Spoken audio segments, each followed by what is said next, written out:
Si vous avez votre Bible, je vais lire un passage dans Actes au chapitre 7. Et je vais commencer à lire au verset 51.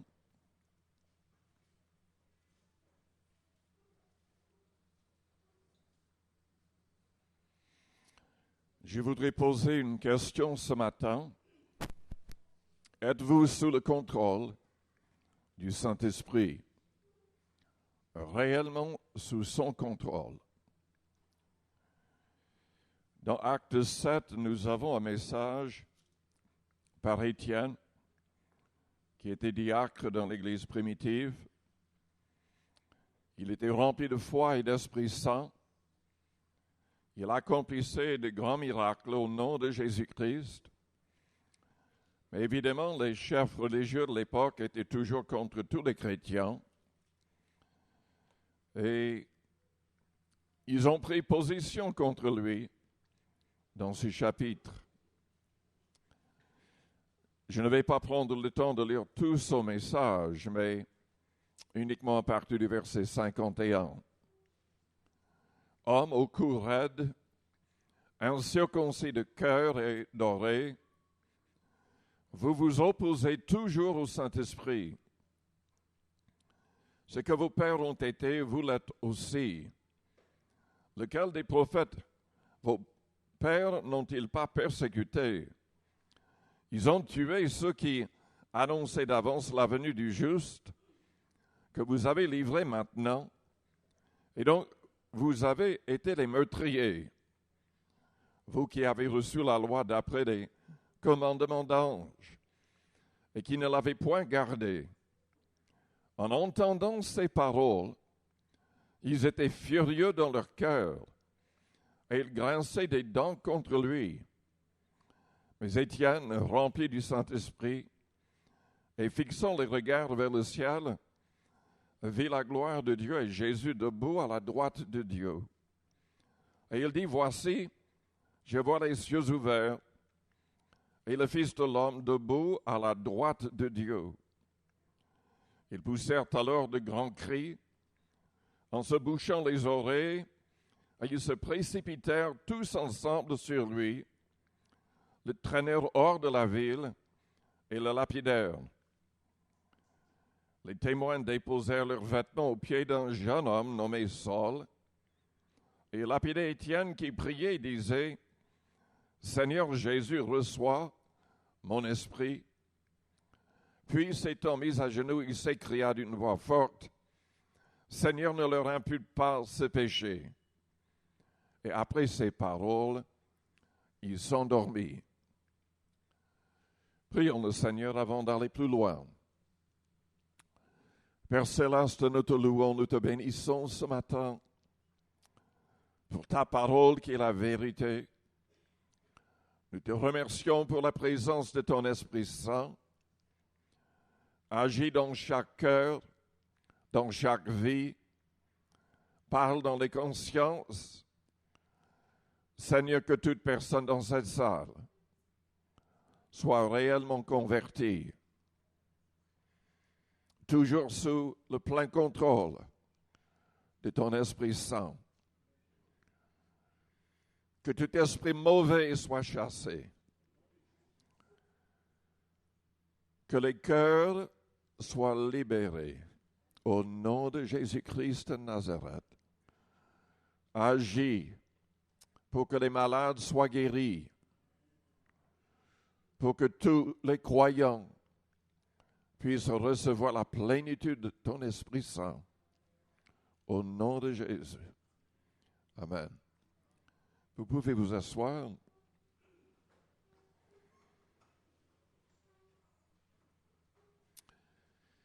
Je vous pose la question de nouveau, est-ce que vous êtes pleinement sous le contrôle du Saint-Esprit? C'est indispensable. C'est le Saint-Esprit qui nous aide à marcher dans la sanctification. La Bible déclare dans Hébreux chapitre 12 que sans la sanctification, personne ne verra le Seigneur. C'est le Saint-Esprit qui nous aide à vaincre les mauvaises œuvres de la chair. Dans Galates, au chapitre 5, la parole dit, le fruit de l'Esprit, c'est l'amour, la joie, la paix, la patience, la bonté, la bénignité, la fidélité, la douceur, la maîtrise de soi. Ceux qui sont à Jésus-Christ ont crucifié la chair avec ses passions et ses désirs. Paul nous donne toute une liste d'œuvres de la chair et je vais lire la liste. Et je vous demande, en écoutant cette liste, d'être honnête avec vous-même.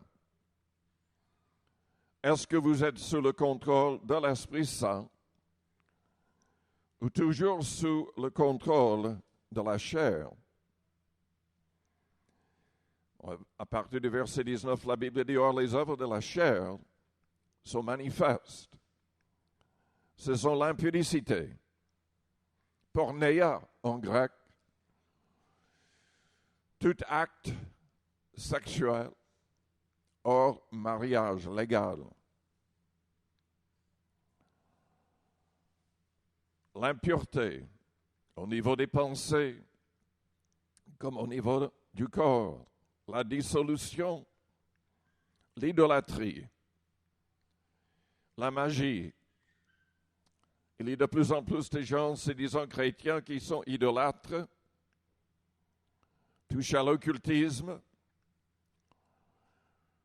dépendent des horoscopes et de plein de choses condamnées par la parole de Dieu. Il y a un mélange terrible annoncé par toutes sortes de faux prophètes et de faux Christ. Mais nous devons rester éloignés de ces choses. Les inimitiés sont condamnées, les querelles, les jalousies, les animosités, les disputes, les divisions, les sectes, l'envie, l'ivrognerie, les excès de table et les choses semblables, comme la cigarette, la drogue et toute une liste d'autres choses. Je vous dis d'avance, comme je l'ai déjà dit, que ceux qui commettent de telles choses n'hériteront point le royaume de Dieu. Ce n'est pas secondaire ce qu'il dit ici. Si nous nous trouvons toujours sous le contrôle de la chair et non pas pleinement sous le contrôle de l'Esprit Saint, nous serons empêchés d'entrer dans le royaume des cieux. Nous ne serons pas sauvés. Que nous ayons le Saint-Esprit en nous, contrôlant nos cœurs, notre volonté, est indispensable. Selon Romains chapitre 8 au verset 9, la Bible dit que si quelqu'un n'a pas l'Esprit du Christ, il ne lui appartient pas. Le verset 14 nous dit que nous devons nous laisser conduire par son Esprit pour être fils de Dieu, enfant de Dieu. Paul souligne dans le même chapitre que pour être vainqueur sur la chair, nous devons laisser toute la place au Saint-Esprit. Avec le Saint-Esprit, tout est possible. Nous avons malheureusement des gens qui mentent, qui se disent chrétiens tout en restant dans l'impudicité, tout en restant même dans l'homosexualité. Mais les premiers chrétiens abandonner pleinement tout péché, toute habitude mauvaise. 1 Corinthiens 6, à partir du verset 9, souligne cette réalité. Il y avait d'anciens homosexuels, il y avait d'anciens fornicateurs, adultères, des gens liés par toutes sortes de problèmes. Mais en laissant toute la place au Saint-Esprit, ils ont été sanctifiés, purifiés, lavés pleinement. Et c'est ce que Dieu désire pour chacun de nous. Est-ce que vous êtes pleinement sous le contrôle du Saint-Esprit?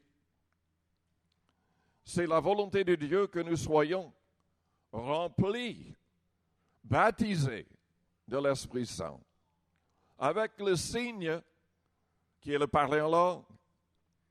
Il désire qu'on puisse prophétiser. Il désire que tous les dons qui sont cités dans 1 Corinthiens 12 soient manifestés dans l'Église. Non pas par quelques personnes, mais chaque membre dans l'Église est destiné à avoir un don et à manifester ce don au milieu de l'Assemblée. C'est l'enseignement dans Corinthiens 12 à 14 qui le souligne. Dans Corinthiens 14, Paul règle un problème qui est mal compris dans beaucoup d'églises. Dans beaucoup d'églises qui se disent évangéliques. Car il y a énormément de gens qui ne comprennent pas que le parler en langue est le signe principal du baptême du Saint-Esprit. Ce n'est pas facultatif. Si vous n'avez pas parlé en langue, vous n'êtes pas baptisé de l'Esprit Saint. Point. Dans Actes chapitre 2, tous ont parlé en langue. 120 personnes sont montées dans la chambre haute. Et quand le Saint-Esprit a été envoyé, tous ont parlé en langue, sans exception. Dans Actes chapitre 10 et 11, l'apôtre Pierre a été envoyé par le Christ dans la maison de Corneille.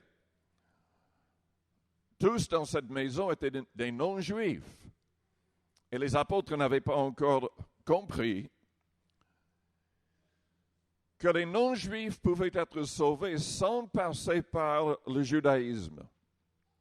Ils ne comprenaient pas encore cela. Pierre ne voulait même pas aller dans la maison d'un non-juif. Le Christ était obligé de lui donner une vision.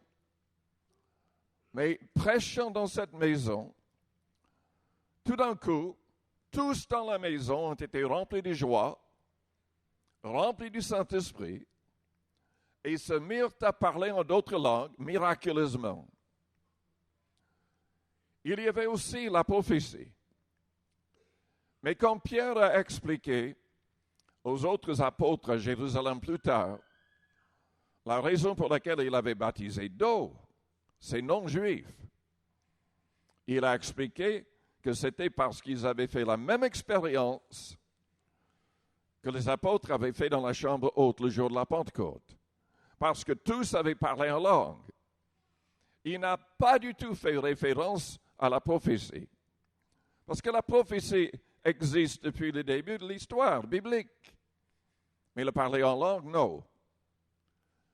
C'était parce qu'ils avaient parlé en langue, parce qu'ils avaient fait la même expérience qu'il a accepté de les baptiser dans l'eau, comprenant que Dieu acceptait les païens, les non-juifs, sans qu'ils passent par le judaïsme avant. Dans Actes chapitre 19, l'apôtre Paul a trouvé 12 hommes déjà baptisés d'eau, mais par Jean. Ils n'avaient pas encore été baptisés au nom du Père, du Fils et du Saint-Esprit. Et juste une parenthèse dans le passage que nous avons lu, Étienne, quand il était en train de mourir, rempli du Saint-Esprit, a eu le privilège de voir dans le ciel, qu'est-ce qu'il a vu? Il a vu Dieu et Jésus-Christ à sa droite, debout. C'est mentionné 2 fois, c'est mentionné 7 fois dans l'Épître aux Hébreux. Nous avons des groupes qui ne croient pas à la Trinité, Père, Fils et Saint-Esprit, qui croient que Jésus est tout ce qu'il y a au ciel, il est le Père, il est le Saint-Esprit. C'est faux. Évitez ces gens et ces groupes. Avertissez-les, mais ce n'est pas biblique. C'est bien clair qu'il y a le Père, il y a le Fils. Le Fils intercède auprès du Père, il n'intercède pas auprès de lui-même. Il ne joue pas un rôle, il n'est pas ventriloque. Il y a le Père, il y a le Fils, il y a le Saint-Esprit. Et nous baptisons non pas au nom de Jésus-Christ seul, nous baptisons au nom du Père, du Fils et du Saint-Esprit. C'est très important de comprendre cela et de rester éloigné des gens qui sont dans l'égarement à l'égard de ces choses. Dieu le Père est sur le trône. Jésus-Christ intercède auprès du Père. Quand Jésus-Christ est monté en gloire, il a envoyé le Saint-Esprit. Le Saint-Esprit n'est pas une simple force. Selon 1 Corinthiens chapitre 12, il a une volonté. C'est lui qui décide qui va recevoir les différents dons surnaturels. Ce n'est pas une simple force. Jésus l'a appelé dans Jean chapitre 14 un autre consolateur, semblable à lui-même. Il est vrai que Dieu, Père, Fils et Saint-Esprit sont unis, mais bien distincts. Bien distincts. Parce que la Bible dit dans Corinthiens chapitre 15 que Jésus-Christ, enfin, à la fin des temps, tout sera soumis à Jésus-Christ, excepté le Père. Et la Bible souligne que Jésus sera soumis à jamais au Père. Si Jésus est un avec le Père, il a dit aussi qu'il était dans le Père, que le Père était plus grand que lui et que le Père seul connaissait le jour de son retour. Il a dit que lui-même, il ne savait pas, que les anges ne savaient pas. Il y a le Père seul qui va décider. Il y a une distinction très claire dans la Bible entre Dieu le Père, Dieu le Fils et Dieu le Saint-Esprit. Quand Jésus est monté en gloire, le Saint-Esprit a été envoyé. C'est lui qui décide qui va recevoir les différents dons. Et nous devons obéir au Saint-Esprit. Selon Éphésiens chapitre 4, versets 29 et 30, si nous ne veillons pas sur nos paroles, nous pouvons attrister le Saint-Esprit. On ne peut pas attrister une force, mais on peut attrister une personne. Et nous devons veiller sur nous-mêmes, car notre victoire est liée à notre marche, au fait d'être conduit réellement par le Saint-Esprit. Le Saint-Esprit est promis à tous dans sa plénitude. Dans l'Ancien Testament, il n'y avait que quelques prophètes, des rois, qui ont reçu la plénitude, qui était vraiment utilisée de manière grandiose. Tous ne recevaient pas cette onction, cette présence. Aujourd'hui, grâce à la promesse qui nous a été donnée dans Joël chapitre 2 et qui est citée de nouveau par Pierre le jour de la Pentecôte dans Actes chapitre 2.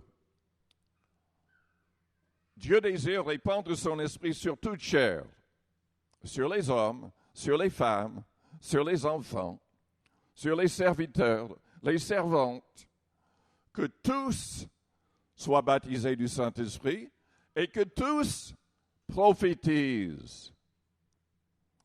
C'est souligné dans Corinthiens chapitre 14 que Dieu veut, il désire dans certaines traductions, que tous parlent en langue.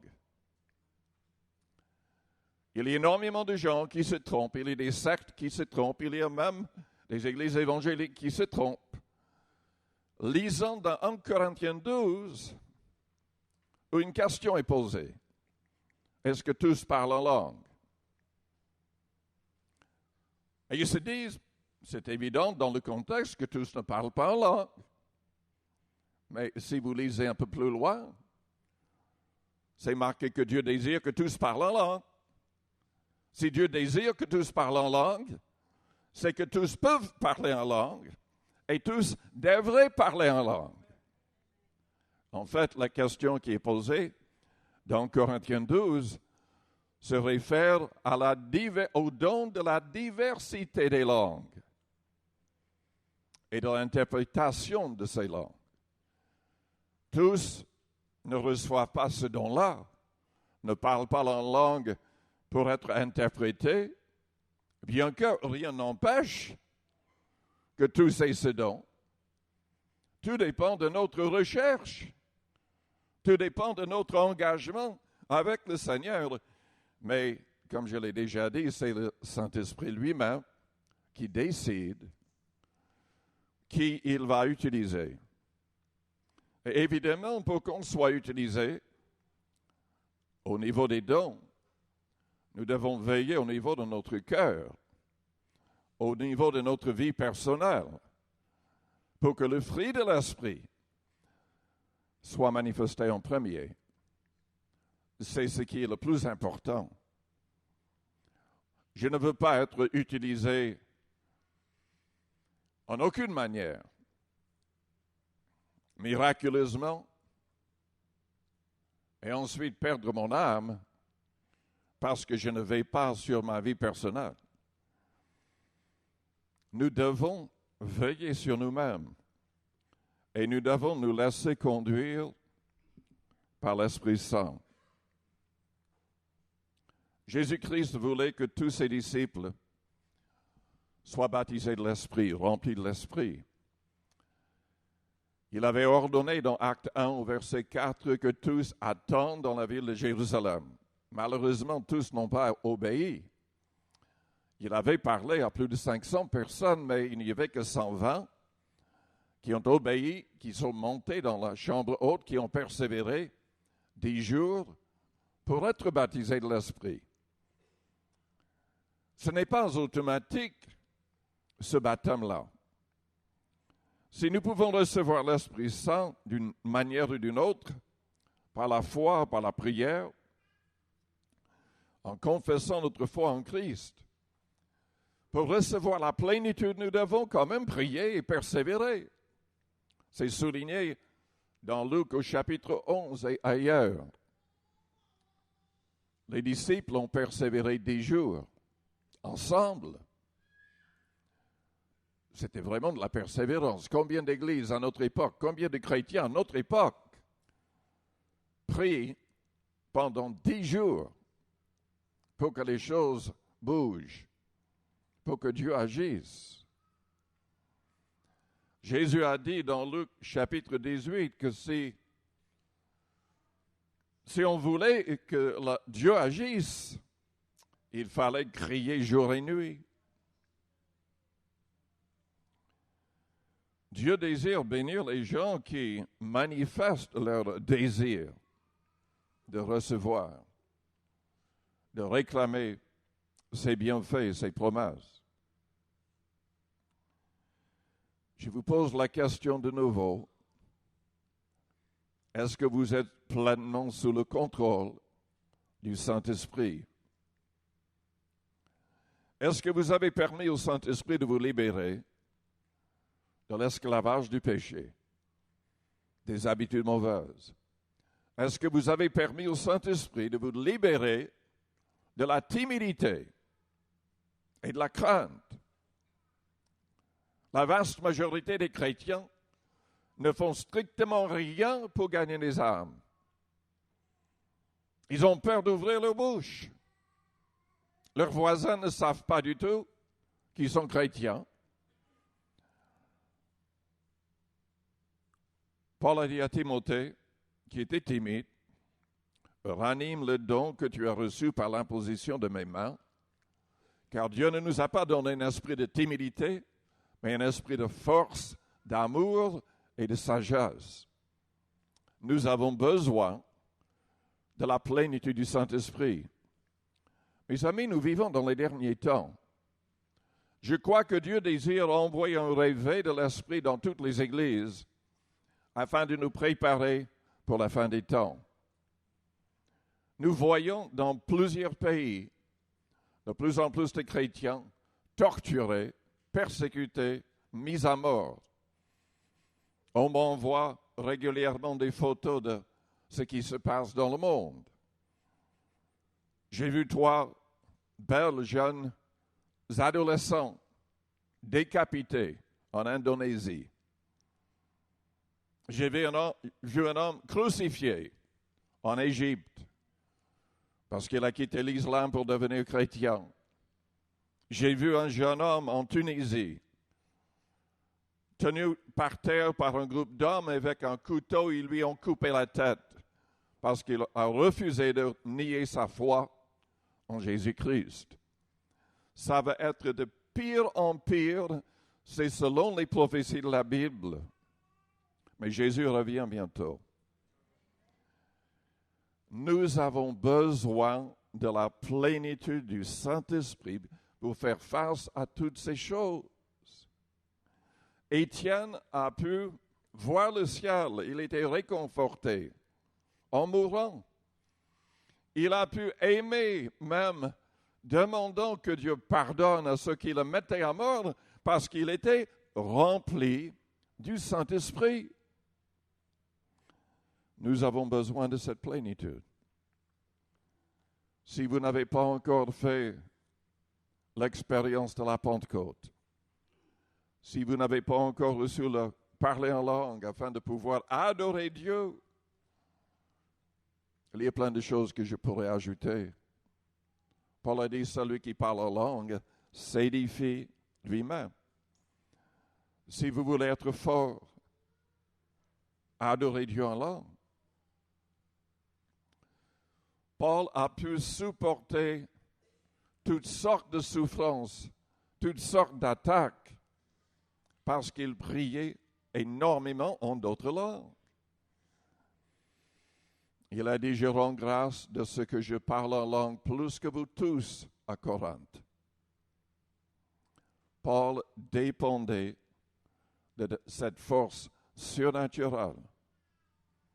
Dieu ne le protégeait pas de tout. La liste de ses souffrances est très longue. Battu de verge, flagellé, lapidé, attaqué par des brigands. Il a fait naufrage plusieurs fois en bateau. Il souffrait dans son corps, mais il avait cette force intérieure, la plénitude de l'esprit. Celui qui parle en langue s'édifie lui-même. Si vous n'avez pas encore fait cette expérience, je vous encourage à vous livrer pleinement par la foi entre les mains du Seigneur. Le Saint-Esprit désire nous remplir, nous immerger dans sa présence. C'est glorieux quand on est pleinement sous son contrôle. Et je vous encourage ce matin à le rechercher. Je vous invite à fermer vos yeux, à courber vos fronts. avec les yeux fermés, les fronts courbés. Peut-être que vous êtes là, vous n'avez même pas encore donné votre cœur, votre vie à Jésus-Christ. Pour saisir la vie éternelle, nous devons confesser notre foi en Christ. Nous devons confesser qu'il est réellement mort pour nos péchés, ressuscité pour notre justification. C'est le premier pas. Confesser ses péchés, demander que le Seigneur nous délivre du pouvoir du péché. Oh, il vient tout de suite par son esprit. Il y a une grande différence entre le début d'une vraie conversion et la plénitude de l'esprit que j'ai mentionné. Bien que, parfois, il y a des gens qui sont baptisés de l'esprit le jour de leur conversion. En général, c'est après un baptême par immersion totale. Mais il y a toujours des exceptions. Si vous êtes là et vous vous rendez compte que vous n'avez pas encore saisi la main de Jésus-Christ, vous n'avez pas encore la certitude d'avoir la vie éternelle, mais vous voulez devenir un vrai disciple de Christ, je voudrais prier pour vous. Pendant que les yeux restent fermés, les fronts courbés, faites-moi signe en élevant votre main juste pour un instant. Je la verrai et je prierai pour vous. Merci. Merci. Oui, merci. Merci. Est-ce qu'il y a d'autres? Merci. Oui, merci. Vous pouvez baisser votre main après. Merci. Est-ce qu'il y a d'autres personnes? Vous voulez donner votre cœur, vous voulez donner votre vie à Jésus-Christ, vous voulez être un vrai disciple sous le contrôle du Saint-Esprit. Je vous invite tous à vous lever, toute l'Église. Restons dans une attitude de prière. Peut-être que vous n'avez pas élevé votre main, mais vous vous rendez compte que votre vie n'est pas en règle. Peut-être que vous vous êtes éloigné du Seigneur. Il y a malheureusement énormément de gens qui commencent correctement avec le Christ, mais qui ne le suivent pas, qui ne permettent pas au Saint-Esprit de leur donner une pleine victoire. Si votre conscience vous condamne, c'est que vous n'êtes pas en règle et vous avez besoin de confesser votre faute pour que le Seigneur vous pardonne et qu'il purifie votre conscience, qu'il vous soulage au niveau de votre conscience. Si vous avez élevé votre main ou si vous voulez vous approcher du Seigneur, venez vers le devant. Je voudrais prier pour vous ici devant. Ne soyez pas timide, venez rapidement.